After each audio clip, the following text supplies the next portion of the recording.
आज करंजिया उपजिलापाल प्रेमांशु चांद निज कार्यालय रे समस्त दलीय नेता सांबादिकों उपस्थिति रे निर्वाचन तालिका प्रकाश करने सहित दलीय नेता मानक आगामी निर्वाचन विषय रे विस्तृत आलोचना करने सहित प्रत्येक बूथ रे ईवीएम मेशिन विषय रे भोटर को सचेतन कराजिबो बोली गणमाध्यम आगरे प्रकाश करथिले। सर आज भोटर लिस्ट आज रिलीज करछंती एवं इलेक्शन नेकी कोन वार्ता देबे? आज होउची जनवरी 5 तारीख भोटर लिस्ट रो आज पब्लिकेशन हला।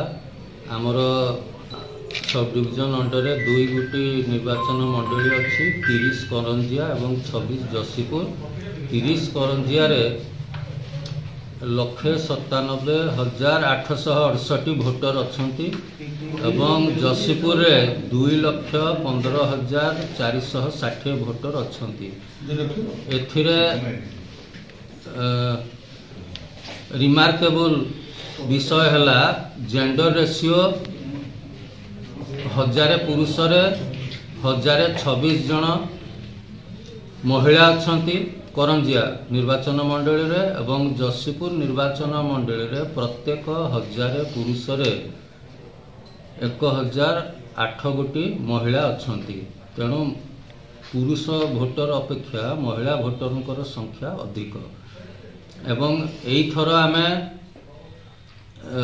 यंग भोटर करंजिया रे 3,718 जन को आमे ऐड करिचु एवं जसीपुर रे 3,887 जन को ऐड करिचु जो 18 वर्षिया पिला नुआ भोट देवे।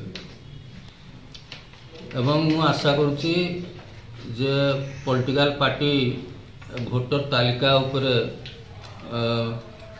भल भाव से माने बुझीगले आमठू एवं इलेक्शन समय कौन असुविधा हेनी। आमर ईवीएम मेसीन सब बर्तमान प्रत्येक बूथ रे बुलिब एवं केमिति भोट दान करा हुए लोकों को से माने भल भाव रे आमर ऑफिसर माने बुझेई देबे एवं आगामी निर्वाचन साधारण निर्वाचन एप्रिल मास रे होबा को जाउची भल भाव रे हो बोली मु आशा करे। समस्त को मोर बहुत बहुत शुभेच्छा, धन्यवाद। करंजिया अदिति दास को रिपोर्ट, फोकस प्लस।